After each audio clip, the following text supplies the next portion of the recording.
หนักเฮามีซีแล้วพากันทองให้มันทองมันได้แหละทองได้แล้วก็ให้มันพร้อมเพียงกันจนกว่าพระพี่เลี้ยงเพิ่นว่าพร้อมแล้ว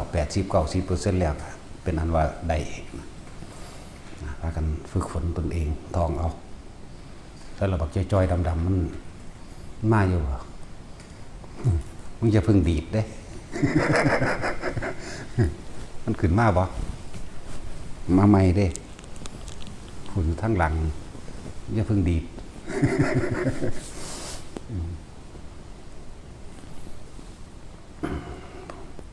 จนพวกใดคิดว่าจะบวชกับพากันเคลียร์ปัญหาต่างๆแล้วล่ะก็มหาสติตอนนี้มันมีอยู่4แล้วเป็น4ละทุกคนหลวงพ่อให้โอกาสเบิดทุกคนเพราะว่าพวกเจ้าสิเคยผิดพลาดขาคนนั้นเท่าใดก็สร้างหลับทั้งนั้นแต่ว่าทุกคนบ่แม่นว่ามันจะเป็นคนดีเบิดนั่นแหละแต่ว่าของบางอย่างก็เกิดขึ้นโดยกรรมเหมือนองคุลิมานมันจุลคาตจนเข้าแดงพวกนี้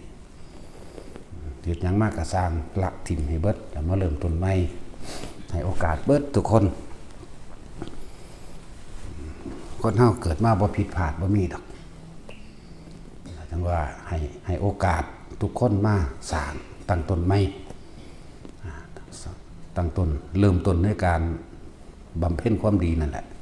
ในการสั่งสมความดีแต่เก่าก่อนบางคนติดยามาเคยฉกชิงวิ่งเล่าเคยป่นเคยจี้เคยฆ่าคนตายก็สร้างมันผ่านพ้นทางกฎหมายโลกไปแล้วก็ให้โอกาสบวชให้ฟรีทุกคนนั่นแหละนะตอนนี้ก็มีนาคมา4แล้วตั้งใจไม่ตัวเมื่อเฮาทบทวนชีวิตเจ้าของเบิ่งแล้วตั้งแต่เกิดมาจนเท่าเดี๋ยวนี้ระวังดีกับเลวอะไรมันมากกว่ากันเคยสร้างประโยชน์ให้แก่หมู่บ้านนั้นๆพ่อแม่เคยทำประโยชน์ให้พ่อแม่ไว้บ่เคยทำอย่างญาติพี่น้องบ่ตลอดทั้งหมู่บ้านเจ้าของคนเฒ่าคนแก่คนแก่ก็ล้วนแล้วแต่มีคุณกับทุกๆคนนั่นแหละเขาอาจจะเคยเฮ็ดถนนหนทางขุดน้ำบ่ขุดสระขุดสร้างถนนหรือบางที่เด็กน้อยเฮาบ่ฮู้เมื่อโตดอกเฮาอาจสิจำบ่ได้ไปเล่นทางนั้นทางนี้ย่างไปหาเล่นน้ำบ้านมหาลัยกัดพวกนั้นตอนนั้นก็อาจสินุ่มอยู่ไล่หมาให้เฮาหรืออุ้มเฮาขึ้นจากหมาหรือจากอันตรายต่างๆจังซี่ก็ผู้เฒ่าทั้งหลายแล้วก็เป็นผู้มีคุณนั่นแหละ บัดนี้คนที่พวกเฮาเดินใหญ่ขึ้นมาแล้ว20-30ไปแล้ว40ไปแล้วเคยสร้างประโยชน์ยังขึ้นทดแทนคนบอกนะคนทั้งหลายที่มีอุปการะกับเฮาเองแม้แต่เพียงครั้งเดียวก็ให้จดจำเด้คำว่าสำนึกบุญคุณจดจำเอาไว้คอยตอบเป็นบุญแทนคุณคนเฮาเกิดมาบ่เคยเป็นญาติกันบ่มีบ่ศาสตร์ใดกับศาสตร์หนึ่งบางที่อาจจะไปเกิดเป็นลูกปลาน้ำกันเป็นหมื่นๆก็มีอาจจะบ่แม่นศาสตร์เดียวในลูกปลาแล้วเป็นแสนๆก็มีในลูกปลาช่อนปลาชะโดปลาขาวทุกปลาแม่นบ่ล่ะอาจจะเคยไปเกิดเป็นลูกงูน้ำกันก็ได้ลูกปวกน้ำกันก็ได้สารพัดนั่นแหละจึงบอกว่าบ่แม่นแต่ว่าสิเป็นลูกคนเด้เข้าใจบ่ล่ะที่พระพุทธเจ้าเพิ่นแสดงไว้บ่ผิดเด้สัตว์ทั้งหลายที่เวียนว่ายแต่เกิดมาแล้วเนี่ยที่จะไม่เคยเป็นญาติสายโลหิตกันไม่มีมันฝรั่งอังกฤษนิโกอยู่เดียวนี้ก็สร้างเด้หุ่นขั้วโลกเหนือขั้วโลกใต้จะเป็นทั้งเบิดแม่นเหลือบลิ้นให้ที่เฮาบ่คาดคิดถึงก็เป็นอีกเป็ดไก่ที่เฮากินอยู่มื้อนั้นปลาเฮากินอยู่มื้อนั้นก็แม่นเบิดเด้นั่นแหละว่าสำนึกตัวเองปลุกตัวเองปลุกสติให้ตื่นให้รู้ให้เปรียบเทียบ ตั้งแต่เกิดมากูบ่เคยสร้างประโยชน์อีหยังแต่ว่าเมื่อตั้งใจไม่แล้วว่าสิ่งที่มีประโยชน์อันสูงสุดแล้วก็เป็นโดยกุศลธรรมพร้อมก็คือการบวชสืบทอดพุทธศาสนาสืบทอดคำสอนพุทธเจ้าอย่างน้อยๆก็เป็นอัตลักษณะแห่งบุคคลเป็นบุคลากรทางพุทธศาสนาสืบเอาไว้นี่แหละเรียกว่าศาสนาบุคคลก็ทุกสิ่งทุกอย่างก็เริ่มจากบุคคลนั่นแหละพระพุทธเจ้าออกมาบวชเป็นของแปลกออกมาเรื่อยเห็นบ่ล่ะศาสนาบุคคลก็จังเป็นศาสนาคำสอนตัวนั้นศาสนาคำสอนดีแล้วฝึกตนดีแล้วก็จังเป็นศาสนาสถานจังมาสร้างเป็นวัดว่าอารามขึ้นมาศาสนาบุคคลแรกสำนึกตัวบุญกับบาปแต่ของเหตุยังไว้มากกว่ากันเคยทดแทนบุญคุณพ่อแม่ปู่ย่าตายายบ่ทดแทนบุญคุณคนในบ้านนั่นหรือยังหรือคนทั้งโลกหรือหลายๆอย่างนั่นแหละในโลกในประเทศพร้อมแม่นบ่ซั่นร่วมกันเบิดเลยนั่นแหละมาคิดเบิ่งแล้วโอ้กูนี่บ่ทันได้มีความดีอีหยังเลยสิ่งที่ว่าดีที่สุดก็คือธรรมทานมาตัดสินใจตัวเองออกมาเริ่มต้นใหม่โดยการสืบพุทธศาสนาโดยการบวชถ้าบ่มีนักบวชนี่บ่ฮู้จักดอกอยู่ซื่อๆสิเว้าเรื่องธรรมะขึ้นมาเลยนี่เป็นไปบ่ได้ต้องมีนักบวชเป็นตัวเทียบแม่นบ่ล่ะเพราะว่าไผก็สร้างที่ไปสอนธรรมะแสดงธรรมะที่บ่เว้ากระทบกระเทียบประสงค์นี่บ่มีนั่นบ่ล่ะย่อมต้องมีตัวเทียบต้องมีตัวอย่างนำนั่นบ่ล่ะนั่นแหละซื่อๆสิมาเว้าขึ้นมาเอาถ้ารู้เรื่องซะล่ะแม่นบ่บางศาสนาที่สูญหายไปแล้วนึงพวกเฮาบ่ฮู้จักซ้ำสูญหายไปแล้ว2-3ศาสนาบ่มีผู้รู้ก็เลยบ่มีเอามากล่าวถึงแต่ที่มันยังมีผู้สืบทอดอยู่เขาก็บอกไปตามผู้สืบทอดเนาะซิกจังสิก็ยังมีอยู่นั่นบ่ล่ะฮินดูก็มีอยู่พราหมณ์ก็มีสืบทอดก็มีอยู่พุทธคริสต์อิสลามนี่ก็มีผู้สืบทอดกันโดยเอาศาสนาบุคคลตัวมายกซะก่อนนั่นบ่ล่ะนั่นแหละนั่นจังว่าการบวชนั่นแหละเป็นของที่เฮ็ดได้ยากอย่างหนึ่งบ่แม่นได้ว่าพระพุทธเจ้าบ่ยอมคือเขาแต่พวกเธอทั้งหลายมีศรัทธาประสาทะเกิดในจิตแล้วก็ต้องโกนหัวและหนวดเข้ามาบวชในพุทธศาสนาเถิดนะเมื่อบวชแล้วเพิ่นก็ยกไปอีกลำดับหนึ่งทำและวินัยนั้นแลจะเป็นศาสดาแทนเราตถาคตมันก็ฝึกหัดปฏิบัติตามธรรมไปตามพระวินัยมันก็หูมรรคผลนิพพานขึ้นมาแล้วก็จังเอาความบริสุทธิ์หรือบ่บริสุทธิ์ก็สืบทอดไว้นั่นแหละมาสอนแสดงต่อเห็นบ่ซั่นบ่แม่นดอกว่าต่างๆต้องบรรลุซะก่อนจังสอนได้นั่นบ่ล่ะโปธิตะภิกขุใบลานเปล่าเพิ่นเปรียบเทียบสอนผู้อื่นได้เป็นอรหันต์ตั้งเยอะตัวเองบ่เป็นตั้งจนสุมาณะสามเณรตัวเป็นอาจารย์ทางกรรมฐานให้เห็นบ่ล่ะจังซั่นแล้วหรือพระอานนท์ในตำราว่าเพิ่นเป็นผู้บรรลุโสดาบันเพิ่นเป็นโสดามรรคคือซื่อว่าท่านได้บันดอกเพิ่นเอารวบเดียวเลยจักบ่ล่ะเพิ่นมีรัตนตรัยเป็นอย่างเดียวแล้วก็เป็นผู้ทรงโดยพระสูตรจังซี่เพิ่นสอนผู้อื่นได้เป็นอรหันต์ตั้งเยอะตั้งแยะจนพุทธเจ้าปรินิพพานไปแล้วเพิ่นจังมาบรรลุเอาทีเดียวนั่นจังซั่นล่ะถึงรัตนตรัยหรือโสดามรรคคือนั่นแหละจะไปสนภาษาคนเขาเว้าได้เลยพวกคนที่บ่ทันได้บวชนะให้มันรู้จักฐานะและอฐานะได้ไปฐานะที่ควรพูดฐานะที่ควรตำหนิฐานะที่ควรปรับคือคนธรรมดาบ่ได้บวชเพิ่นว่าเพิ่นเคยบวชเอาบวชมึงศึกให้หยังสิมาปรับอาบัติอีหยังมันบ่ล่ะนั่นแหละอาบัติอย่างนั้นอาบัติอย่างนี้นั่นเป็นผู้ไม่รู้ฐานะตะของอยู่ในขันใดนั่นมันบ่ซั่นโลกวัชชะสิ่งใดสิโลกควรติเตือนจังซี่มันก็บ่ทันได้ศึกษาซ้ำแต่พวกกับเมียยังกันแท้ๆมันก็ยังติเตือนกันเนาะ มันต้องรู้จักฐานะนำมันนะนั่นแหละจังว่าเป็นของที่ควรน้อมเข้ามาสู่ตนเด้ธรรมะนี่น้อมเข้ามาสั่งสอนเจ้าของน้อมเข้ามาเพื่อเห็นรู้แจ้งนั้นตนเองเด้บ่ไปรู้แจ้งผู้อื่นเด้เนาะจังว่าผู้ใดมีศรัทธาหรือเห็นทุกข์แล้วแต่ว่าบ่รู้จักทางออกจากทุกข์ก็ฟังแล้วก็ลองมาฝึกหัดศึกษาตัวเองหรือว่าท่านได้รู้จักทุกข์ก็อาจสิรู้จักอยู่ดอกว่าตัวเองเป็นคนเลวหรือเป็นคนดีทุกคนมันมีสำนึกอยู่เด้ว่าดีหรือเลวมีทุกคนนั่นแหละเพียงแต่ว่ามานะทิฏฐิความเย่อหยิ่งความถือตนถือโตว่าเจ้าของเรียนสูงเรียนอย่างนั้นสิมันบ่ยอมรับซื่อๆมันยอมรับในตัวเองแต่ว่าความเย่อหยิ่งมันมีเนาะจังว่าทุกคนที่ต้องการสร้างประโยชน์อันสูงสุดคือการบวชสืบทอดพุทธศาสนาเมื่อศึกษาธรรมะดีแล้วก็ท่านนะอันเป็นยอดท่านก็คือธรรมท่านนั่นแหละแม่นบ่ล่ะแต่จังสั้นละยังหน่อยๆมันก็บ่ไปฆ่าไผดอกเว้ยมันมาบวชแล้วก็เลยผมบ่ไปหาหลักป่นกี่ทั้งนั้นทั้งนี้เราเมายาแอนทั้งใดดอกแต่อยู่น้ำเฮาเด้แต่อยู่หม้องอื่นก็สร้างอันนั้นจังสั้นแต่มีมาเฮาก็ไล่หนีโลดถ้าเลาะเบาะแว้งชกต่อยกันเฮาก็ไล่หนีโลดนะบ่เอาแบบนั้นสำหรับผู้อันคิดได้ปลุกสติตัวเองให้ตื่นจากความหลับไหล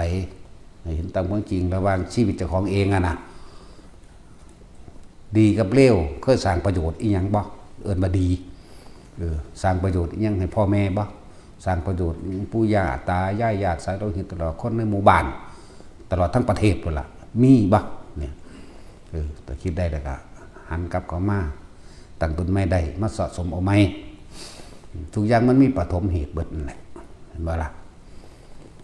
มีปฐมเหตุตะกี้เฮาเลวมาตลอดเว้ยวันนี้ก็เริ่มสร้างปฐมเหตุอันเป็นกุศลธรรมะสร้างกุศลเอาตัวนั่นแหละทุกสิ่งทุกอย่างมันเกิดจากเหตุอยู่แล้วต้นไม้เพราะว่าคือพระพุทธเจ้าเฮาเพิ่นก็มีปฐมเหตุในการปรารถนาโพธิญาณเป็นพระพุทธเจ้าจังซี่ตะกี้เพิ่นเป็นผู้หญิงเด้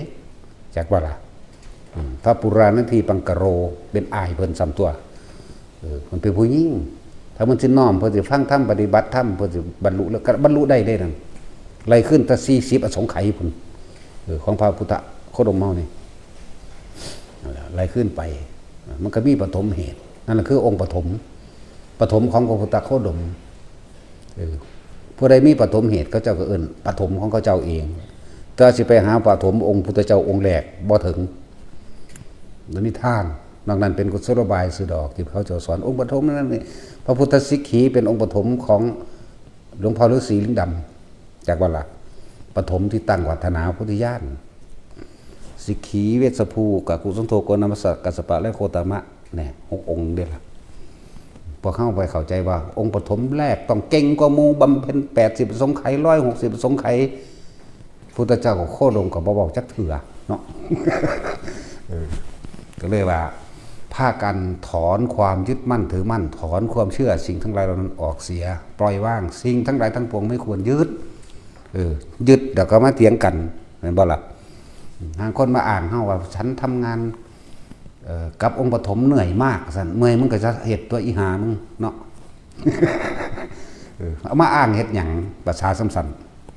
บ่มีผู้ใดเป็นยังถึงพุทธเจ้าเพิ่นตรวจสอบโดยพยานอติตะสังสะ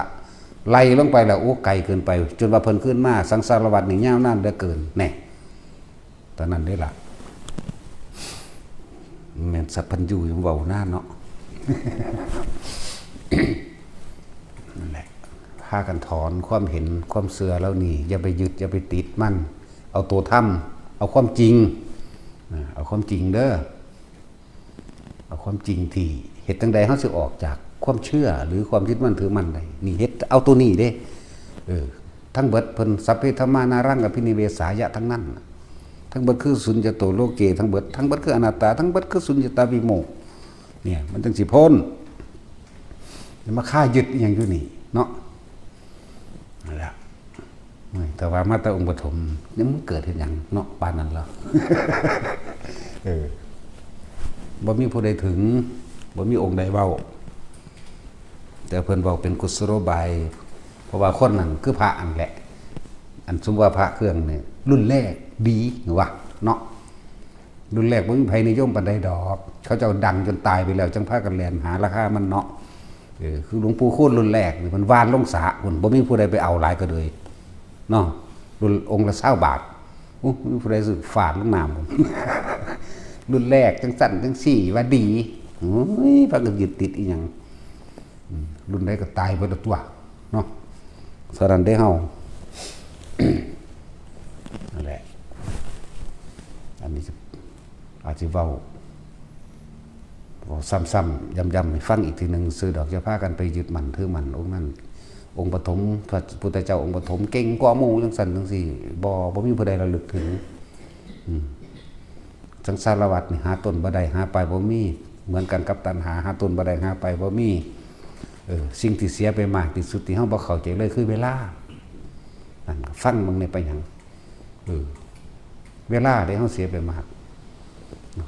บ่แม่นคิดสั้นๆเอาชาตินี้เด้เวลานี่เข้าใจบ่นี่เสียเวลาบ่แม่นแค่นี้เด้พูนไล่ไปตั้งแต่เกิดมาเท่าใดล้านโกรธล้านอสงไขยพุ่นนั่นเอิ้นเวลานั่นแล้วจังซั่นแล้วคิดพ่อบ่แนวจังซั่นนั่นแหละเสียเวลาคำว่าเสียเวลาแบบนั้นเด้เหมือนกับเฮาว่าที่ใดขังน้ำได้มากที่สุดบุญแล้วทะเลพุ่นแล้วเนาะทะเลนั่นทะเลนี่ไปพุ่นแล้วแม่นบ่ซั่นพุทธเจ้าบ่วางซั่นเด้ไม่มีที่ใดขังน้ำได้มากเท่ากับท้องฟ้าแน่บ่บ่ธรรมดาเด้ถ้าฝนบ่ตกลงมาดิขี้ดินสิเอาใส่มาขังน้ำตัวนี้เนาะสั่นแหละอันนี้พูดถึงว่าผู้ใดเมื่อระลึกตัวเองตรวจสอบตัวเองแล้ว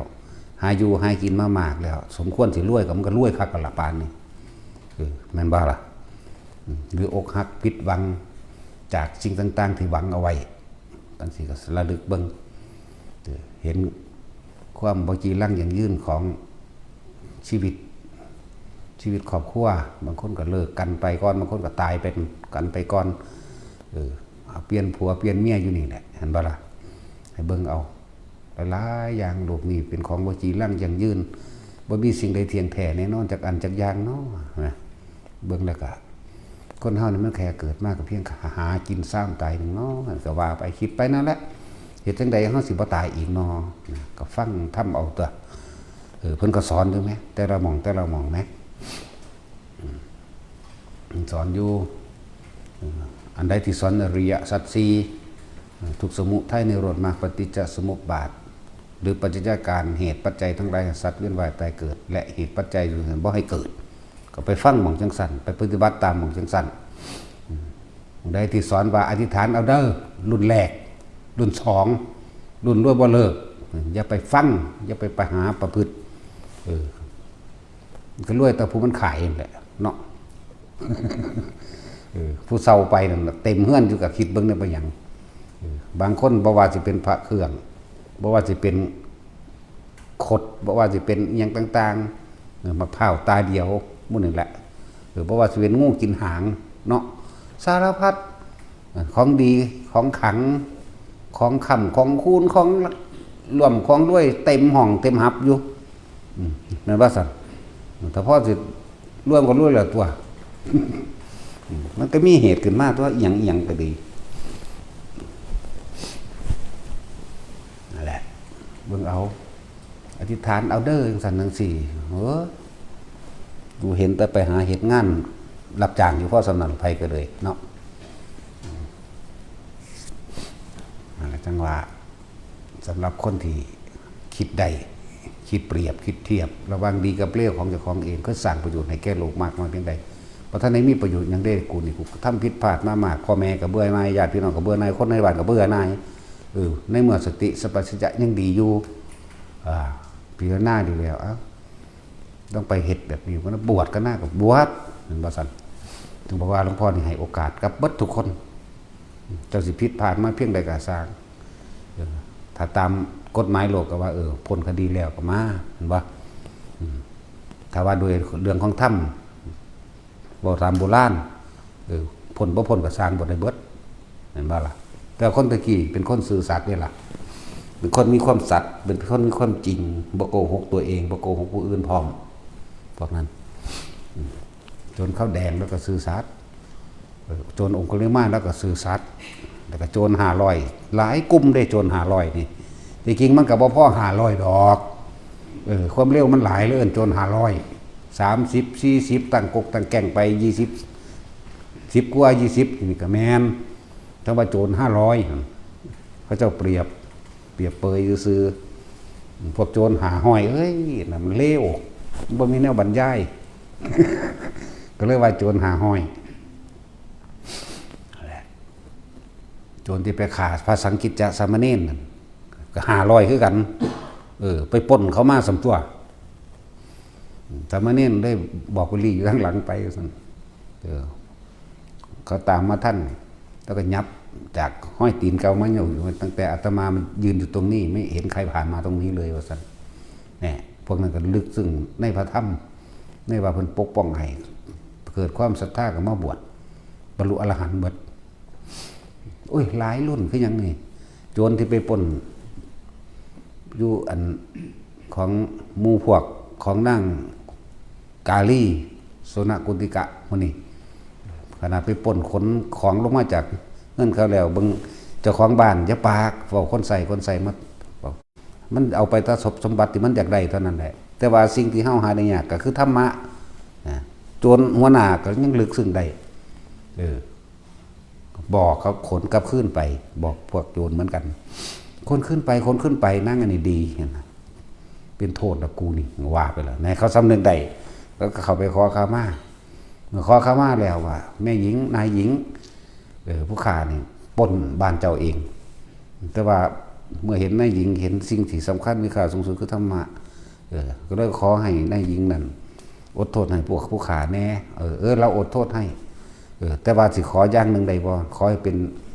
เจ้าภาพบวชได้บ่ล่ะให้ได้บ่โอ้ทั้งดีใจนะสั่นแหละคนเฮาแต่มันสำนึกได้ถ้าสำนึกบ่ได้ก็ไปเป็นหมูเป็นหมาเป็นกาเป็นไก่เป็นปวกซะก่อนส่วนมากก็นรกละว่าก่อนเนาะเป็นยากอยู่เด้พวกปวกต้องสารเลวระย่ำสุดๆอยู่เด้เนาะต้องโกงกินชาติบ้านเมืองพวกนี้มันสิกินดินบ่ซั่นก็อยู่ในความมืดบอดเพราะว่าบ่เปิดหูเปิดตาเบิ่งความทุกข์ยากลำบาก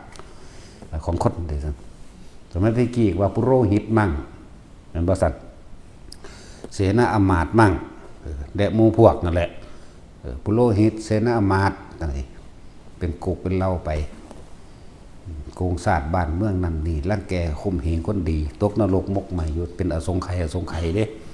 จังคอยนี่คือมันไต่ลำดับยากเติบอยู่เด้เนาะต้องเลวสุดๆไปตกนรกแล้วเท่าใดอสงไขยมาเป็นเปรตอีกมาเป็นเดรัจฉานนี่เป็นปวกปะเนาะ3 ขันจังซั่นแหละ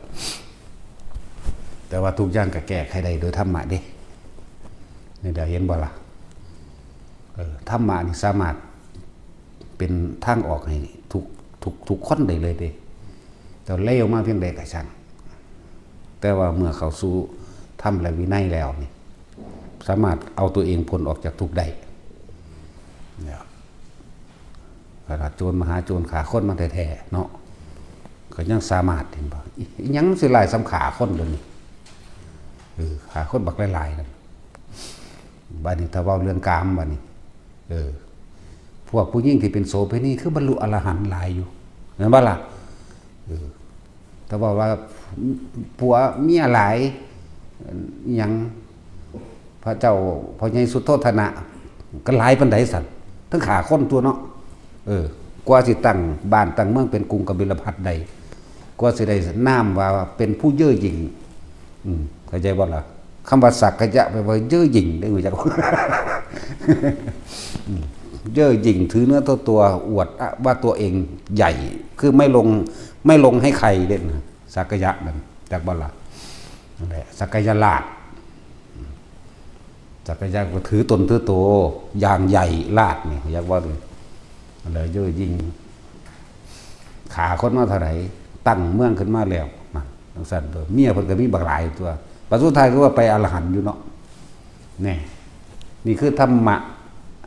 สุขคนสามารถหาต้องออกให้แค่ตัวเองได้พระอินทร์นี่คือเมียสามมาได้ล่ะคือเป็นพระอินทร์อยู่คือบ่ตกนรกเนาะบ่รอดอีกแล้วกูบ่รอดอีกแล้วกูซั่นสั่นแล้วอะไรจังว่าธรรมะนี่เป็นทางออกให้กับทุกคนเพราะธรรมชาติตามความเป็นจริงฉะนั้นคนที่ได้ความจริงหรือออกจากตัณหาอุปทานใดต้องยอมรับความจริงของตนเองต้องยอมรับว่าตัวเองถือเนื้อถือตัวต้องยอมรับว่าตัวเองเย่อยิ่งจองหองจังนั้นเราตัวเองว่ามีตัณหาหรืออุปทานแล้วยอมรับตัวเองว่ากูจะแก้ตัณหาอุปทานเฮ็ดจังใดนอกูจะมีวิธีใดที่เร่งรัดที่สุดก็บวชนี่เดี๋ยวเร่งรัดก็เลยเห็นบ่ล่ะ นั่นแหละแต่ว่ามีภิกษุนักบวชมันจังได้สิมาสืบทอดได้ฮอดพี่มันก็สูญไปแล้วตัวสิได้กันสาวกพระเจกอยู่นี่มันยั่งอยู่บ่ได้มีเด้อล่ะอันนั้นคือเขาเจ้าเอาเฉพาะตนเขาเจ้าหนีเลยบ่สนไผนะบรรลุตั้งเจ้าของแล้วเพิ่นก็ไปนั่นแหละจังว่าสร้างคุณประโยชน์ให้แก่ผู้อื่นมั่งให้กับตนเองพร้อมเด้สองอย่างเด้แต่เขาออกมาแล้วเขาก็บ่ไปแย่งอาชีพไผเห็นบ่ล่ะแย่งแต่ขอทานนั่นแหละ แต่ว่าขอทานอันนี้นั่นผู้ใดก็พอใจเด้แต่เขาศรัทธาแล้วมันบ่ยิ่งขนไปยิ่งเป็นที่พอใจของผู้ถูกขนไปเหมือนหยังเนาะจากว่าแท็กซี่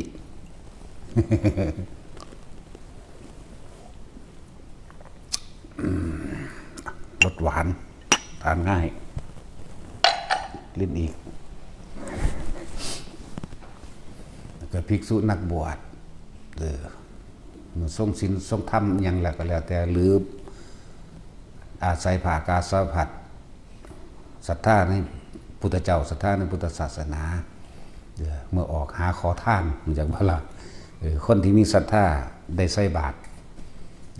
ก็เป็นที่อิ่มอกอิ่มใจจึงเป็นที่พอใจของผู้ถูกขนไปจากว่าล่ะนั่นแล้วอาจารย์สั้นตัวบาทเดียวเที่ยวทั่วโลกนั่นปะนั่นตัวสั้นแรก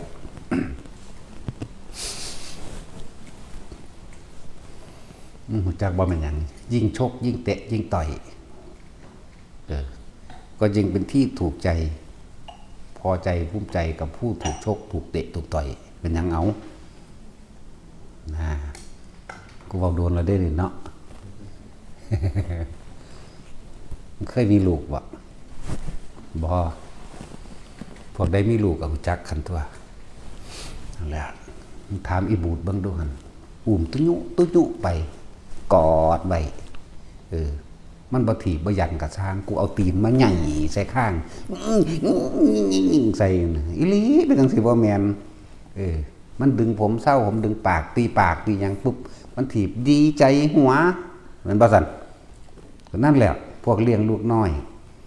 อยู่ในนั่น5-6 เดือนขึ้นไปนี่เอาฮอดปีนึงกลัวๆแน่ขึ้นเอาละบัดแม่นบ่ซั่นกอดอีกันอยู่ว่าสั่นเห็นว่าโอ้ยอิ่มอกอิ่มใจภูมิใจหลายมันบ่ทันได้เฮ็ดหยังบ่ทันได้สร้างประโยชน์เอาไปอ้างคนพร้อมนี่ธรรมดาบ่อุ้ยมันนี่จังซั่นจังซี่เหรอนั่นแหละยิ่งชกยิ่งเตะยิ่งต่อยยิ่งเป็นที่พอใจถูกใจของบุคคลผู้ถูกชกถูกเตะถูกต่อยมั้ยเนาะนั่นบ่ทันบางโลดพวกใดเคยมีเลี้ยงลูกน้อยกันเนาะกับแบบนั้นอิลีแหละพวกผู้หญิงมันบ่เบิ่นในการออกลูกดอกเห็นว่าคำอุทานเขาแล้วเขาตกใจโอ้ยลูกโลด ขนาดเด็กน้อยๆบ่ทันเด็กน้อยๆผู้หญิงนี่โอ้ยลูกกูโลด ลูกแมงบ่หาจะ2 ขวบนึง มันว่าต้องเว้าเป็นมาเว้าโดดเด้นั่นแหละความเคยชินนั่นแหละสัญญามันเว้าโดยสัญญามันเด่นมันอุทานออกมานั่นแหละจังว่าธรรมะเป็นที่สามารถออกจากตัณหาก็ได้ทุกคนสามารถฝึกตนเองได้ล่ะถ้ายอมรับความจริงปูมันธรรมดาที่สัจจะนี่เฮาต้องยอมรับตัวเองแม้นมันไปเว้าบอกไผบ่ได้ก็มันสำนึกในใจตัวเองก็ปรับปรุงตัวเองตัวเนาะบ่คนธรรมดาหรอกมันบ่กล้าเว้าความชั่วของตัวเองให้คนอื่นฟังเด้เนาะจังซั่นล่ะมันก็แต่ว่ามันรู้ในตัวของมันเองก็ละตัวเองก็เมื่อยอมรับแล้วก็ฝึกขัดตนเองตัวนั่นแหละ ถ้าสมไป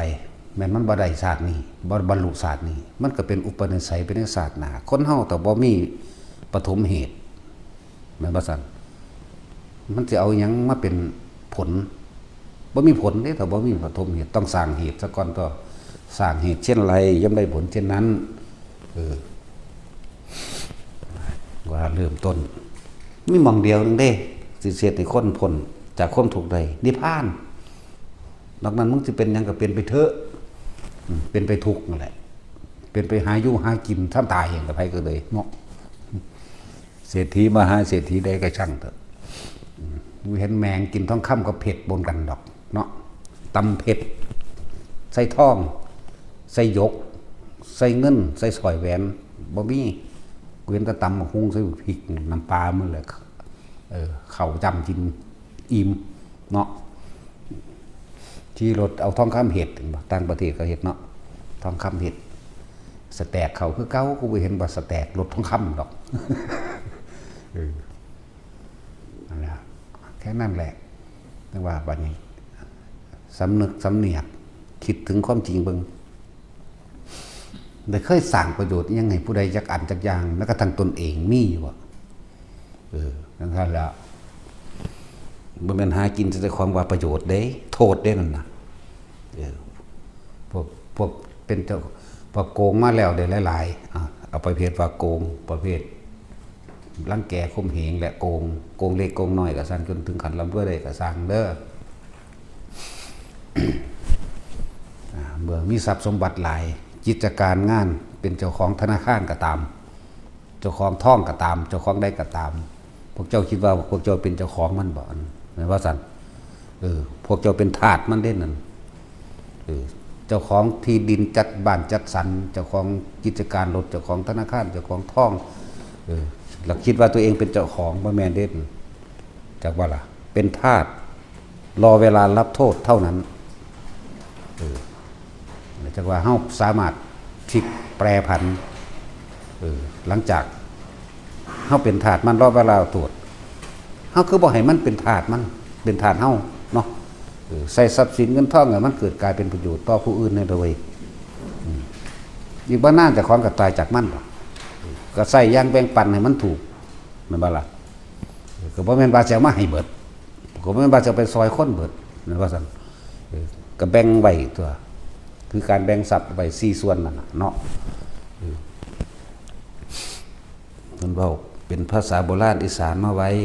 แม่นบ่ล่ะฝังดินไว้ใส่หนี้เก่าเลี้ยงงูเห่าถิ่มลงน้ำทรัพย์สมบัติทั้งหลายที่หามาได้ควรแบ่งออกเป็น4ส่วนฝังดินไว้ก็คือการได้ช่วยเหลือแบ่งปันบุคคลผู้อื่นสัตว์อื่น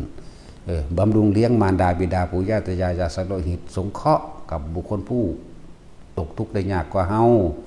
นี่เรียกว่าฝังดินไว้ทำบุญทำทานก็ว่าไปฝังดินไว้ใช้หนี้เก่าก็บำรุงเลี้ยงมารดาบิดาปู่ย่าและตายายหรือผู้มีอุปการะคุณเรียกว่าใช้หนี้เก่านั่นแหละใช้หนี้เก่าบ่เป็นต้นคอต้นแม่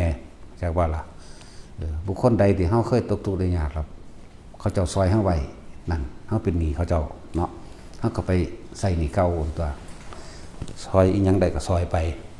เลี้ยงงูเห่ามันยังแต่สิเลี้ยงเมียเมียนี่เพิ่นเปรียบเทียบอยู่ว่างูเห่าเนาะผัวนี่เปรียบเทียบอยู่ดังว่างูจงอางเฮาบ่ได้เอาเปรียบผู้หญิงเด้ มันเป็นสำนวนโบราณภาษาอีสานสุดดอกเลี้ยงงูเห่าหาเงินมาได้ก็เอาให้เมียเก็บเมียเมียนสั่นหาเรื่องอีนก็บ่ดีเด้เนาะมันเอาไปหาเด่นพนันเบิดบ่เรื่องฮอดขี้ดิน ก็เบิ่งเอาละสมัยซุมื้อนี้บ่แม่นว่าสิไปเสือแต่สุภาษิตอย่างเดียวเด้เอาความจริงเขามาใส่กันมั่งหลายคนอยู่เด้พวกพี่น้องตะค้อนมันก็แม่นคิดดีๆดอนอยู่ได้หนีธนาคารนู่นธรรมดาบอกและหลายดอกทิ้งลงน้ำก็หมายถึงว่าแบ่งเอาไว้ฝังดินไว้ใช้ในเก่าเลี้ยงงูเห่าทิ้งลงน้ำก็หมายถึงว่าเอาไว้เลี้ยงชีวิตตนเองจากว่าละเอาไว้เลี้ยงชีวิตตนเองพ่อสืบวันไปเพียงแค่รอวันตาย4 อย่างอันนี้จังว่าทุกคนนึกเข้ามาเส้นตนเองเขาเคยสร้างประโยชน์ยังในโลกนี่หมดคิดออกบ่บุญแล้วเอาตอนเขาเป็นเด็กน้อยแล้วเขาอาจจะไปหาหลักหมักม่วงหลักหมักคงหรือหลักอ้อยหลักมั่นเขาเจ้าหรือหลักหมักยิ้วเขาเจ้านี่ว่าเรื่องเจ้าของ ก็ไปหาหลักแข่งสันอิลีแบงที่ไปทั้งนั้นทั้งนี้ถือมาไล่จังสันนึงสี่พวกผู้ใหญ่ก็ไล่ให้ตอนนี้เขาใหญ่เถ่าแล้วพวกผู้เถ่าเล่านั้นเขาจะก็เถ่าแบกเข้าซีไประบาดเนาะชื่อแล้ว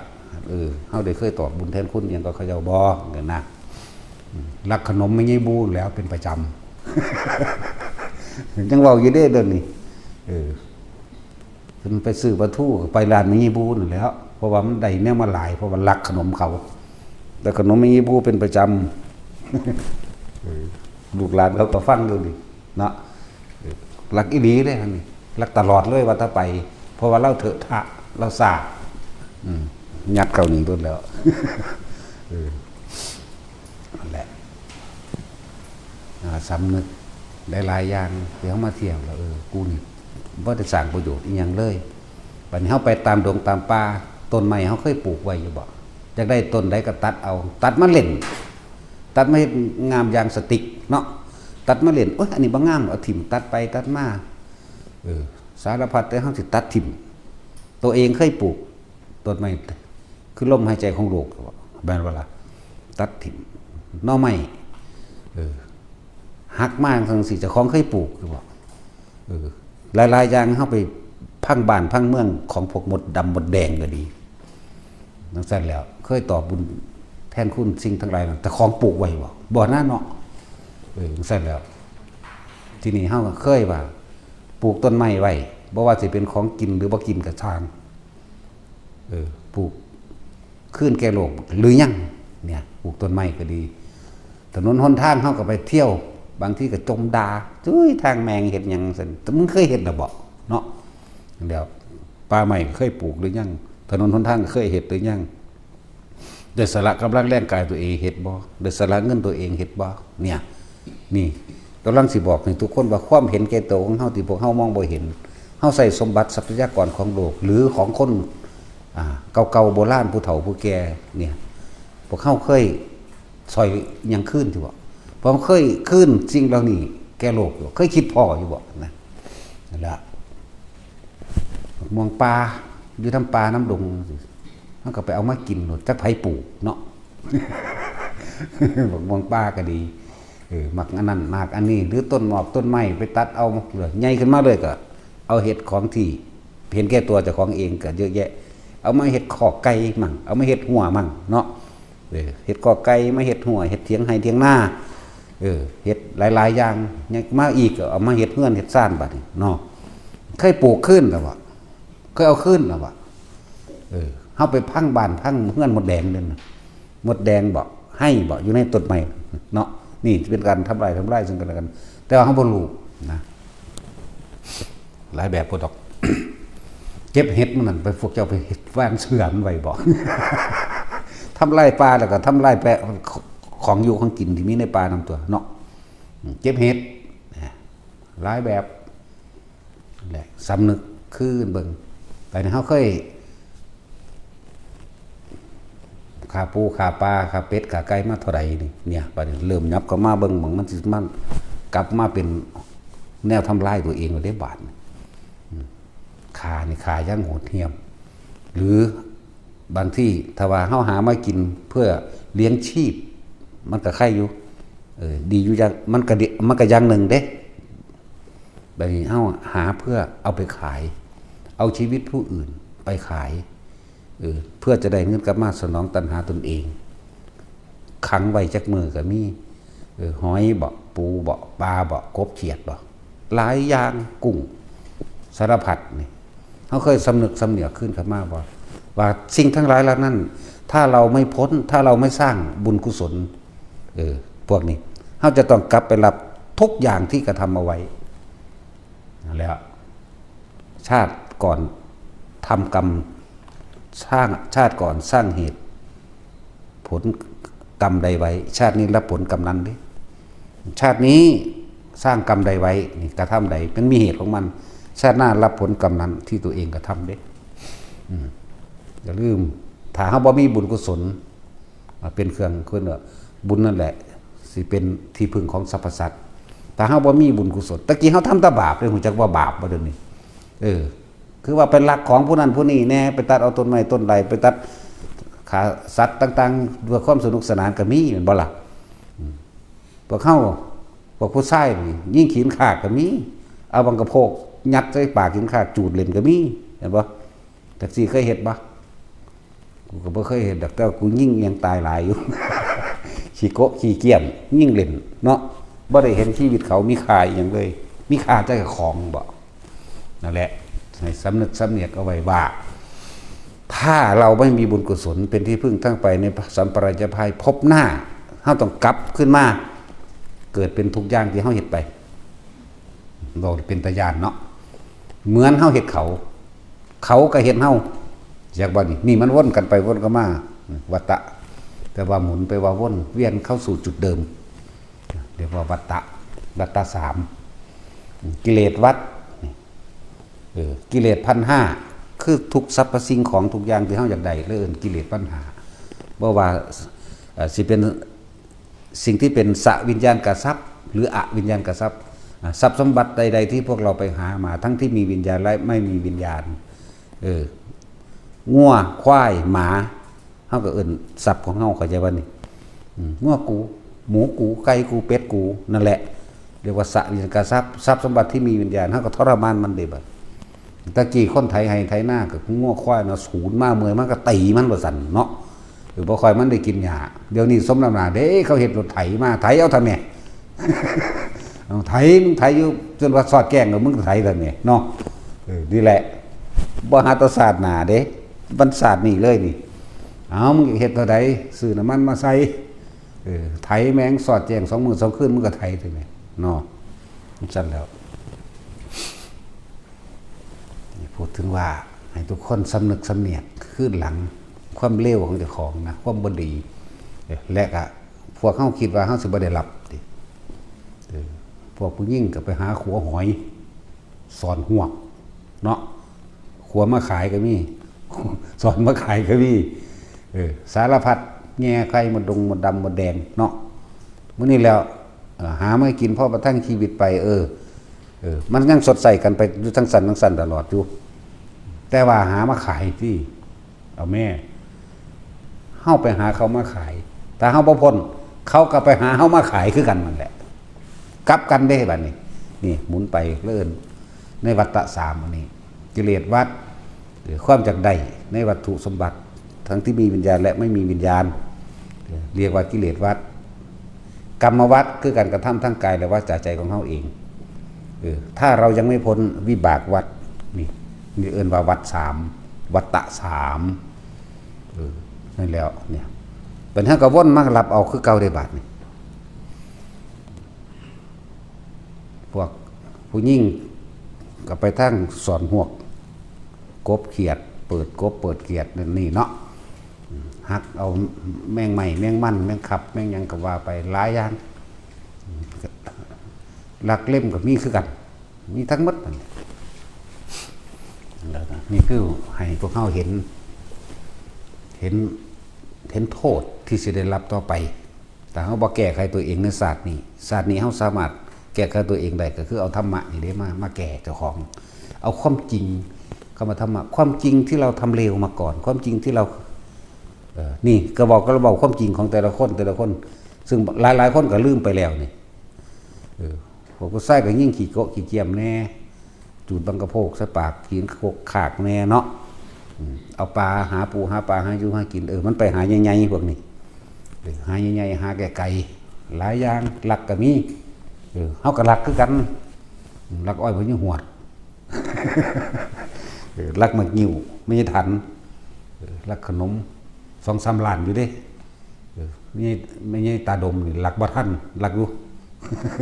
จังซี่ก็ลักจนมากก็ซ้ำมื้อนี้แหละแต่ลักเงินก็ลักเงินยาเงินผู้อื่นบ่เอาพอลักแล้วขอที่หลังแต่ขอเพิ่นให้หน่อยทีละบาททีละ5 บาทโหหลายเลยเด้ตะกี้เนาะ10 บาทใบ10 ใบบาทเหรียญ5อันเหรียญอันมียักษ์นะจังซี่ลักอยู่ข้างหลักแล้วขอที่หลังเด้นั่นแหละอย่างอื่นบ่ไปหลักของไผดอกนี่คือมันสำนึกจักว่านี่คือความจริงที่เฮาสำนึกขึ้นมากูบ่ทันได้เฮ็ดอีหยังเพื่อว่าท่านตอบบุญแทนผู้เฒ่าผู้แก่พ่อแม่ผู้ย่าตายายตลอดทั้งในบ้านตัวเองนั่นแหละนี่ก็สำนึกตาแต่ทุกคนก็เอาจังซี่ไปสำนึกตัวเองนั่นละเว้ยเนาะผู้ใดบ่เคยตอบบุญแทนคุณพ่อแม่จังซั่นแหละบางทีพ่อแม่เฮาก็บ่ทันได้ถึงธรรมบ่ทันได้เข้าใจพระรัตนตรัยพุทธธรรมสงฆ์ยังพากันถือศีลสังนั่งไว้บางอย่างก็การบวชก็เป็นการนำเอาพ่อเอาแม่ปู่ย่าตายายหรือญาติพี่น้องเข้าวัดได้เด้เห็นบ่ล่ะการบวชนี่ก็เป็นการพยายามหาทางสดใสบุญคุณพ่อแม่อย่างหนึ่งถ้าสิใส่ให้เบิดคือมารดาบิดาไผก็ช่างถ้าตามลูกมาหรือลูกเป็นผู้ชักจูงชักชวนเข้ามาหรือว่าชักชวนโดยลักษณะว่าเป็นปากเว้าแต่ว่ามาบวชคิดฮอดลูกที่แรกสั่งมันอยู่ก็ได้อยู่ไปอยู่มามันนานแล้วนำมาก็มีได้บาดนี่เมื่อนำมาแล้วลูกอาจสิบ่ได้สอนแต่ว่าผู้อื่นสอนผู้ใดแสดงทำไปมันบ่เห็นตามความจริงได้ว่าสัตว์โลกเป็นไปตามกรรมทำอย่างใดย่อมได้อย่างนั้นนี่ฮู้เรื่องบุญฮู้เรื่องบาปตลอดทั้งเพิ่นเข้าสู่พระรัตนตรัยได้นี่หายแล้วจากบ่ล่ะก็เป็นการทดแทนบุญคุณพ่อแม่อย่างหนึ่งก็จะว่าล่ะถึงมันสิบ่เต็มที่มันก็อย่างหนึ่งมีส่วนถ้าเต็มที่ถ้าพ่อแม่เข้าสู่พระรัตนตรัยเป็นสัมมาทิฏฐิได้แล้วอีกไม่นานนะก็เข้าสู่ทางตรงให้สู่พระนิพพานได้แล้วถ้าสัมมาทิฏฐิได้แล้วมันบ่นานเด้อันมิจฉาทิฏฐิที่มันปนกันไปปนกันมาความบ่ดีความบ่ถูกต้องความบ่เห็นตามความเป็นจริงลูกมาบวชบ่สอนตรงกับตามเพราะว่าลูกที่สอนพ่อแม่นี่ยากแม่นบ่ล่ะแต่เขาเจ้าอ้างว่าเจ้าเป็นพ่อเป็นแม่ด้วยซั่นก็ให้ผู้อื่นสอนตัวแม่นบ่ให้สอนก็สร้างมาเห็นแล้วโอ้ลมลื่นดีไว้สบายตาเนาะพระเพิ่นคือหลายแท้ลมลื่นดีฟังธรรมฟังไปฟังมาโอ้ยอะไรก็เว้าถือกูเบิดเด้ยอมรับเข้ามาเองหันเข้ามาสู่ถือเอาเฉพาะพระพุทธพระธรรมพระสงฆ์เป็นที่พึ่งทางใจของเจ้าของเองไปก็สร้างนี่เยเกกิพุทธังสรังคตาเสนเตกมิสติอปายะภูมิปหายามนุสังเทหังเทวะกยังปริปุเรศสันตตินี่บุคคลทั้งหลายเราใดถึงแล้วถือเอาแล้วเคารพนอบน้อมแล้วในพระพุทธพระธรรมพระสงฆ์เมื่อแตกกายทำลายขันเขาย่อมเป็นผู้ห่างไกลจากอบายภูมิมีมนุษย์และเทวดาเป็นทางไปเท่านั้นอีกเข้าใจบ่ล่ะนั่นแล้วทั้งสั้นมันก็เป็นสัมมาทิฏฐิได้แล้วสืบต่อไปโดยทางธรรมใดได้บัดนี้อยากว่าเพราะว่าเห็นตามความเป็นจริงได้แล้วนั่นแหละแต่ว่าบ่แม่นว่ามันก็เป็นส่วนหนึ่งของการพ่อแม่บางคนก็แค่ว่าพ่อใจว่าอยากให้ลูกบวชให้แน่ก็ถือเอาส่วนนั้นมาเป็นการทดแทนใดเข้าใจบ่ล่ะโอ้ยมันหลายโพด บางที่พ่อแม่แต่จะเว้าเรื่องมีฤทธิ์มีเดชไปพร้อมพ่อแม่ในหลายๆศาสตร์คือพระโมคคัลลาคือภาษาลิบุตรช่วยมารดาพ้นนรก เห็นบ่อย่างสั้นแล้วพระโมคคัลลาก่อนจะถึงการนั่นแหละศาสตร์นี้เป็นศาสตร์สุดท้ายของเฮาแล้วเฮาจะบ่กลับมาเกิดอีกแล้วรู้แล้วระลึกเบิ่งได้ว่าในระหว่างโทษในระหว่างต่างๆที่เคยมีโทษกับไผส่วนท่านที่เคยน่ะระลึกไปก็เห็นแม่ตกนรกมั่งอยู่ในมหาอเวกีมั่งเป็นเปรตมั่งอยู่ในคูตะนรกมั่งเวตรณีนรกมั่งอุชุทะนรกมั่งโอ้ยนำดับไฟนรกนำอาหารต่างๆไปให้กินบ่ได้แม่นจกปุ๊บไฟไหม้มือเบิบโลดจังซั่นเฮ็ดจังซั่นตั้งหลายเที่ยวแม้ภาษาลิบุตรก็เหมือนกันแม่ของเพิ่นก็เป็นเปรตหิวโหยกินหมูดกินขูดกินสมองกินเลือดเจ้าของมื้อนี้ไปเฮ็ดจังได๋ก็เอาให้บ่ได้นี่อันเป็นเปรตอย่างหนักอีกผู้นึงก็เป็นเปรตอย่างใหญ่มันมีหลายชนิดได้12พุ่นเด้เปรตนะจักบ่ล่ะร่างกายหิวผอมแห้งเหลือตั้งแต่หนังติดกระดูกแล่นพะโวพุ่นแล่นไผเว่ฟินแล่นโดดไปโดดมาล่อเบิ่งเห็นหมู่แต่ว่าจำได้แต่ว่าเคยเกิดเป็นแม่ของภาษาลิบุตรแต่ว่าในอัตภาพที่7จังซี่แหมมันธรรมดาเด้มันเป็นเหมือนดนว่าเมื่อวานของเขาอยากบอกพวกเขาตายไปแล้วนั่นเป็นเหมือนดังเมื่อวานของเขายังจำได้แต่ว่าพวกนี้ไป100ศาสตร์พันศาสตร์แสนศาสตร์แล้วพวกนี้พวกคนแต่ว่าผู้นั้นนั่นอายุผีอายุนรกอายุพวกนี้มันเยินนั่นบ่ล่ะมันเลยเป็นคือเมื่อวานของเขานี่แหละภาษาลิบุตรกับที่แรกกับมุพระสงฆ์30องค์ข้ามแม่น้ำตื่นมาเปรตตัวนั้นกับไปเห็นกับนั่งคุกเข้าว่าพระคุณเจ้าเห็นลูกผู้ขาบ่ผู้ได้เป็นลูกเรานั่นแหละแม่นยังก็ฝากกับกีกมาติคือคนน่ะไปฟาดมันแม่ก็ช่วยถ้าเป็นหมาก็เลยแต่เป็นคนก็ฟาดรถ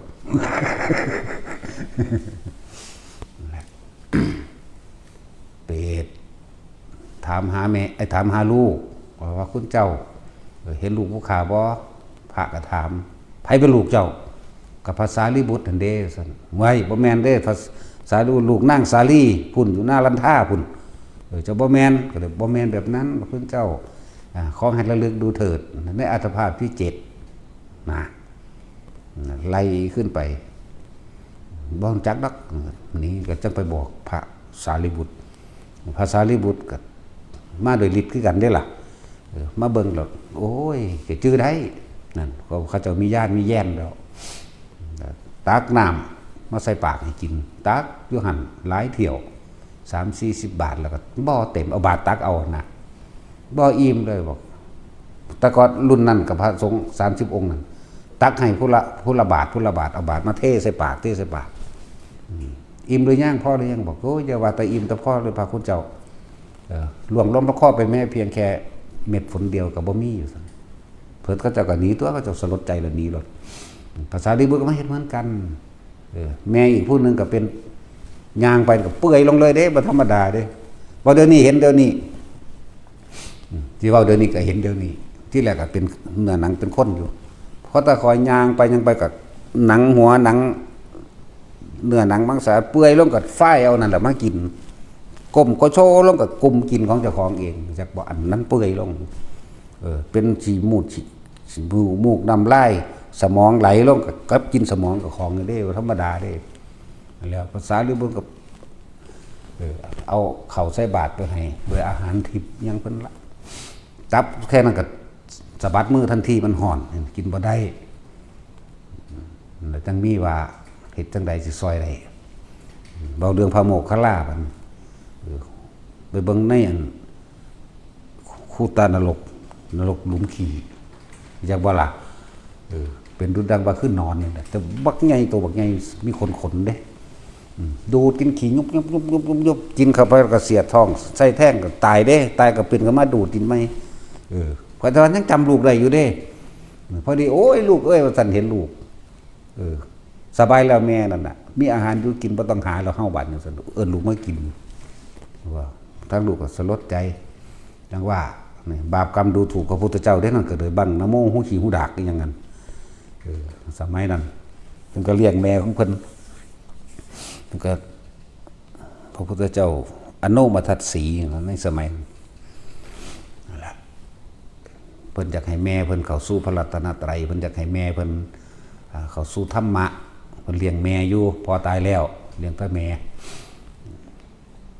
ที่นี่ก็อยากให้แม่จำได้คำว่านะโมก็ได้พุทโธก็ได้ยังก็เลยเขียนใส่กระบอกไม้ไผ่ห้อยไว้หน้าประตูนอนเวลาออกไปออกมาสิมันเพิ่นนอนมันก็สิเลี้ยวเห็นหน้าเขียนคำว่านะโมตัสสะเด้พระคัมภีร์อะระหะโตสัมมาสัมพุทธัสสะนั่นแหละเขียนไว้อย่างนั้นมือนึงปวดท้องแห้งที่ลุกไปหัวด้วยไปฟาดบังนะโมนั่นดึงลงมาอย่างความโมโหเกี่ยวกาดบังนะโมหูขี่หูดากกูนึงสินะโมหาพ่อหาแม่กูเอานะโมอันนั้นแหละเสร็จดากฟาดไปในหลุมสวมอันแล้วด้วยกรรมอันนั้นแหละแต่มันก็สิมีหลายกว่านั้นอยู่แต่ว่าด้วยกรรมนั้นก็เลยเฮ็ดให้ตกนรกนานเข้าใจว่าล่ะนั่นแหละเพิ่นก็เลี้ยงพอเลี้ยงแม่เพิ่นจะว่าแม่ตายแล้วเพิ่นต้องออกบวชเด้นั่นนั่นแหละบวชนำศาสนาของพระพุทธเจ้าอนุมัติสีบุญกุศลที่สร้างสมมาเรื่อยๆจังมาเป็นพระโมคคัลลานั่นแล้วบัดนี้จังมารวบเอาเพี่พระพุทธเจ้าบอกว่าเพิ่นไปซอยแม่เพิ่นดับไฟนรกทั้งเบิดเนี่ยแม่สิดึงขึ้นปากกุมนรกก็ขึ้นบ่ได้มันก็หลุดมือคือเก่านี่แรงแห่งกรรมนาทิกัมมังสมังพลังนี่เห็นว่ากรรมใดสิเสมอด้วยแรงแห่งกรรมไม่มีบ่ว่าดีบ่ว่าเลวนั่นแหละดีก็เสมอด้วยแรงดีบ่ได้คือกันบุญกับบาปเปรียบเสมือนคนปั๊มกันเด้ออันใดมันมีแรงกว่าอันก็ชนะนั่นแหละหรือบางที่ก็เพิ่นเทียบไปเปรียบเสมือนเหมือนดุจดังว่าหมาไล่เนื้อจักหมาไล่เนื้อคือหมาไล่กระแตนี่มั้ยหมาก็ไล่กระแตถ้ามันทันมันก็กัดโดดเด้ถ้ากระแตมันมีบุญหรือกำลังมันมากกว่าขึ้นกกไม้นี้ได้อย่างว่าล่ะจังซั่นแหละนั่นแหละจึงมีมือแก้บ่ได้พวกอยู่ในนรกพวกอยู่ในเปรตรุ่นหนักแต่เปรตรุ่นเบาของปรเชตุชีวีเปรตทั้งหลายที่อาศัยอาหารผู้อื่นอุทิศให้เป็นเครื่องอยู่นี่ชนิดที่12น่ะสามารถรับได้อยู่แต่ชนิดที่หนักลงไปกว่านั้นบ่ได้ได้พุทธเจ้าจึงบอกให้กลับขึ้นมาพระโมคคัลลาภาษาลิบุตรก็เลยเว้าเรื่องโดยเฉพาะกำลังของเธอว่าอาจสามารถที่จะช่วยมารดาของเธอได้ต้องอาศัยกำลังแห่งภิกษุสงฆ์ทั้งหลายในวันขึ้น15ค่ำเดือน7พวกเธอทั้งหลายจึงหาอาหารข้าวน้ำอย่างละก็ว่าไปตลอดทั้งของเพิ่นเป็นมีอุปถากหลายเนาะจนพระเจ้าพิมพิสารพระเจ้าปัสเสนพระเจ้าหยังแน่เยอะแยะอุปถากเพิ่นนั่งวิสาขานั่งอีหยังแน่ละตั้งเยอะตั้งแยะนั่งอุตรานั่งหยังแน่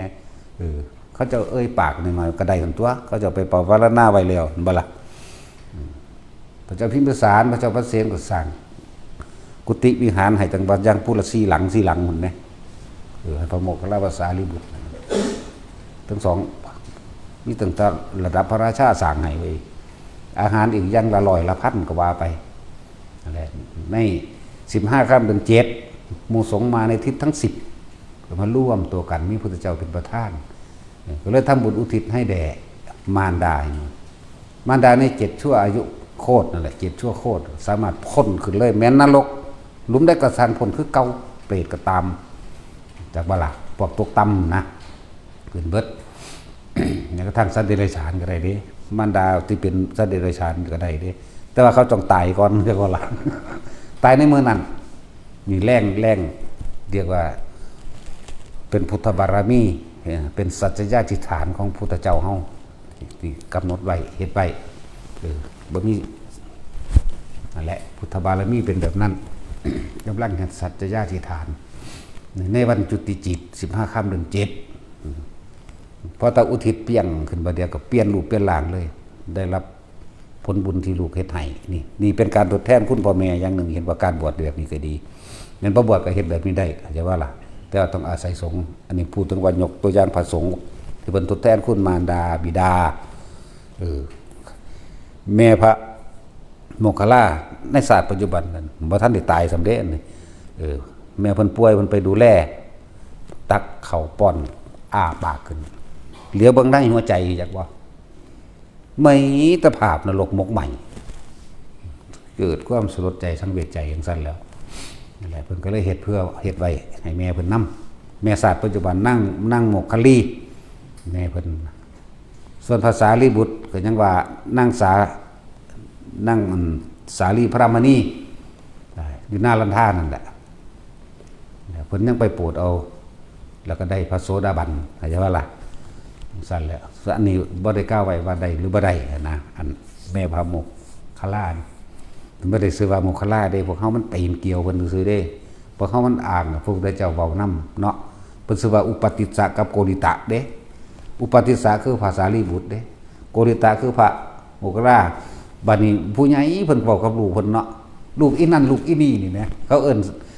คนคือคนเฮาเอิ้นตะกี้ล่ะเอิ้นชื่อพ่อชื่อแม่นแหมนะเอิ้นแทนชื่อลูกเอิ้นชื่อพ่อชื่อแม่พวกเขามันปีนเกี่ยวเนาะพระอานนท์ยังบ่กล้าเอิ้นเด้อันเอิ้นพระโมคคัลลาภาษาลีบุตรเอิ้นพระกัสสปะเอิ้นแนวนั้นบ่กล้าเอิ้นชื่อเด้เขาเจ้าเคารพกันเรียกว่าล่ะจึงมีคำว่าอาวุโสมั่งพันเตมั่งแต่ก็สังดอกหลักการหลายเถาะเนาะเดี๋ยวมาอาวุโสมาพันเตบางคนธรรมดาบ่จักยังกันเว้าไปนำเพิ่นมาบอกกับพระอาวุโสซั่นอาวุโสคือแปลว่าเว้ากับเด็กน้อยเด้รู้จักบ่พวกวัฒนะทั้งหลายมันจากฐานะและอาฐานะเนาะ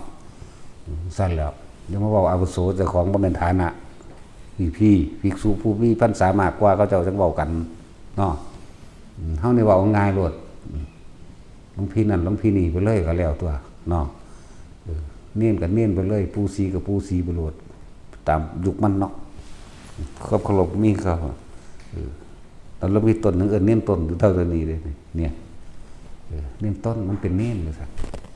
ปูสีว่านั้นห้างเธอคือเน้นสีถามปูสีอยู่สั่งปูสีหูจักก็ว่าสิไปเกิดเป็นยังบ่จักแล้วขะหน่อยเพิ่นว่าเท่าวันนี้ยังบ่ทันหูจักเจ้าของอยู่ไหมเอาสิให้เลือกว่าเป็นแมงสาบครับมัน เป็นขี้เกียจเจอหยังเอาหยังดีนอว่าซั่น โอ้ยเป็นตาฟ้ามือใส่กกหูคือหยังเด้หูสีเท่าๆนั่นแหละเท่าก็มูอีก ก็เลยเอาสิเลือกให้เป็นแมงมุมซะโอ้เอาอยู่บ่ว่าหูสีภาวนาว่าจังได๋ภาวนามาบ่ฮู้จักเจ้าของเนาะเฮ้ยเท่าซื่อๆเท่าจนแขวเบิดแล้วเท่าจนบ่มีแขวสิยำเขาแล้ว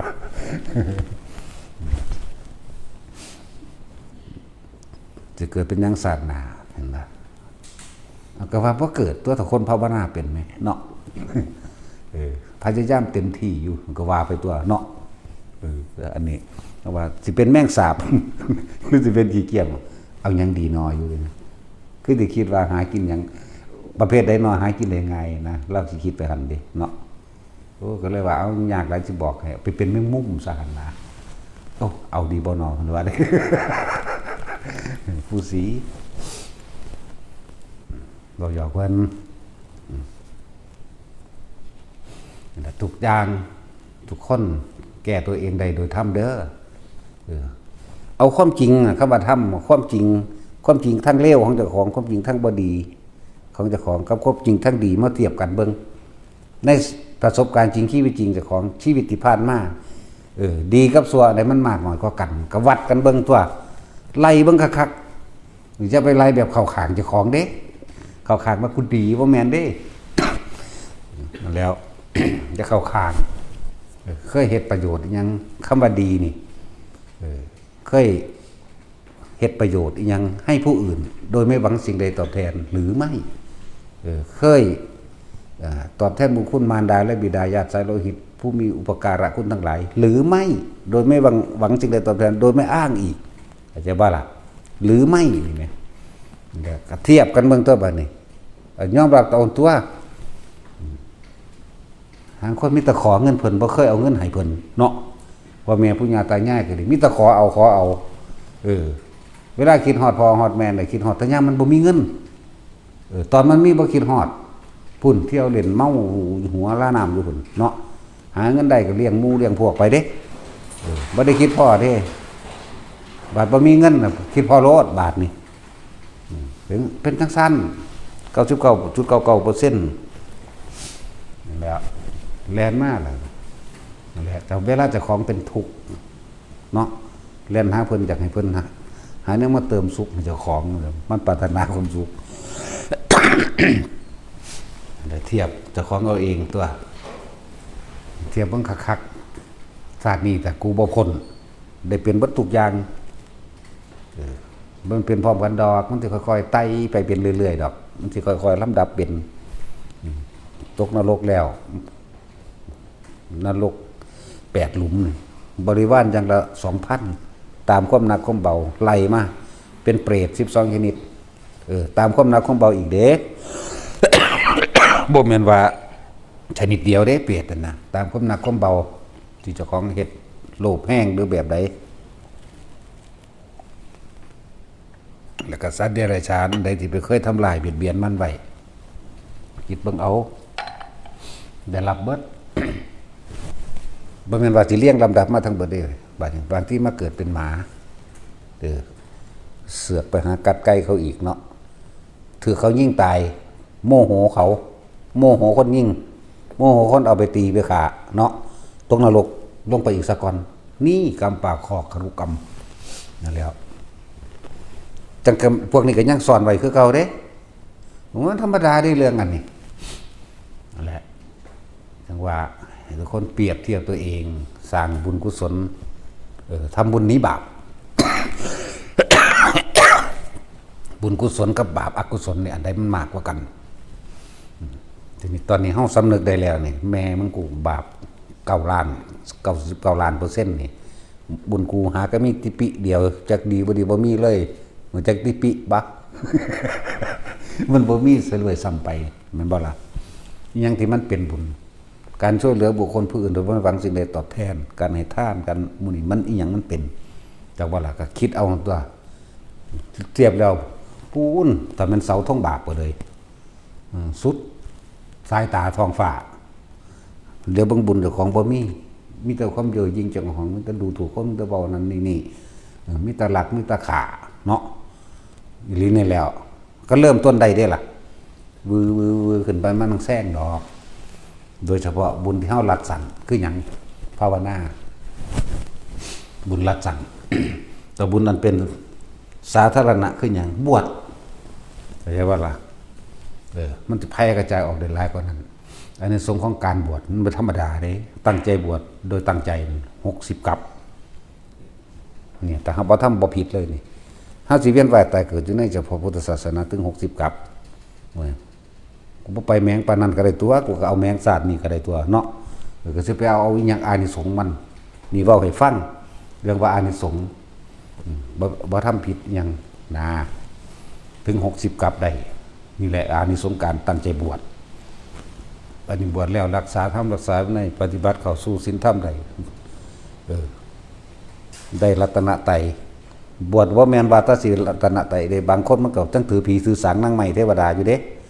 นั่นบ่ล่ะยังไปเดรัจฉานวิชายังไปเดรัจฉานคาถาคุยกันตั้งแต่เรื่องหาอยู่หากินแบบชาวโลกเข้ามาเดรัจฉานคาถาแปลว่าพูดคุยกันอยากบ่นี่นั่นแล้วเดรัจฉานวิชาหากินอย่างสัตว์ประเภทนี้ไสยศาสตร์ก็เอิ้นว่าเดรัจฉานวิชาบวงสรวงดูดวงดูฤกษ์เอิ้นเดรัจฉานวิชาหากินอย่างหมาพวกนั้นใช่ว่าล่ะนั่นแหละบัดนี้เฮาบวชแล้วตั้งใจในบ่เสือหยังกูเอาธรรมเป็นใหญ่นี่เห็นบ่พุทธธรรมสงฆ์อย่างเดียวเป็นธรรมเป็นใหญ่นั่นแหละคือว่านั่นมันก็ตัดอบายเดียวเด้เห็นบ่ล่ะอีกอย่างการบวชก็เป็นการสืบทอดพุทธศาสนาเป็นการให้ทานอย่างหนึ่งเข้าใจบ่ท่านการฆ่าการลักการบ่นกันจี้เราเมายาเข้าใจบ่นี่มันซั่นแล้วที่นี่ก็มีการสูงสุดนั่นคือภาวนาทรงฌานเจริญฌานได้แม้เพียงแค่ปฐมฌานดีบ่ดีได้โสดาสกิทาคาไปเลยใช่บ่ล่ะนั่นแล้ว ต้องให้มันจักมันเป็นการทรงฌานเจริญฌานเพียงแค่ปฐมฌานนี่ก็สามารถได้มรรคผลได้หรอกเข้าใจบ่นี่ มันว่าแมนของยากของหนักหนาอย่างเด่นปฐมฌานนี่ก็ได้เขาดีคนที่ได้โซดาสิบขั้นเลยก็ต้องมีฌานปฐมฌานเป็นเครื่องรองรับอยู่แล้วนะว่ามันเข่านั่งรับตามิดอิงติ้งไปเข่านิโรธสมาบัติอย่างว่าแมนแบบนั้นคนที่เข่านิโรธสมาบัติใดพระอรหันต์พุ่นเข้าใจว่าล่ะแล้วก็ช่ำนาญในการเข่าสู่สมาบัติแปดตัวรูปฌานสี่อรูปฌานสี่รู้ในอาการบ่มีหมึงจบความรู้สึกบ่มีหมึงจบสิว่ามีหรือบ่มีก็ว่าบ่มีหมึงจบสิว่ามีสัญญาหรือบ่มีสัญญาก็มีก็ไปพุ่นตัวเข้าไปตัวน่ะโอ้ยสิว่าไปยังดอกเนาะตั้งแต่นิ่มๆนุ่งๆอยู่หัวเด้อนี่ก็จักสิมีบ่มีสิไปหาเว้าสมาบัติแปดสมาบัติเก่าหยังเนาะสมาบัติเก่าเคยยินว่าแท็กซี่รูปฌานสี่อรูปฌานสี่มันเข้าเรียงลำดับไปเรียบร้อยมันก็เป็นสัญญาเวทที่จะนิโรธสมาบัตินั่นตัวก็เรียกว่าสมาบัติเก่านั่นแหละมันบ่แม่นเรื่องธรรมดาว่าสิมาเว้าเล่นๆแน่จังซี่เนาะอีกอย่างนึงเฮาก็เฮ็ดบ่เป็นก็เลยบ่เว้าเฮ็ดบ่เป็นเด้เว้าซื่อๆเว้าจังซี่ล่ะนั่นแหละเอาแต่แค่ว่าสัญญาเวทิตะนิโรธโดยไม่ต้องไปเข่ายังกระไดตัวเนาะอยากว่าวิธีดับสัญญาอยู่กับลมหายใจนี่ทรงชาติจะเดินชาติด้วย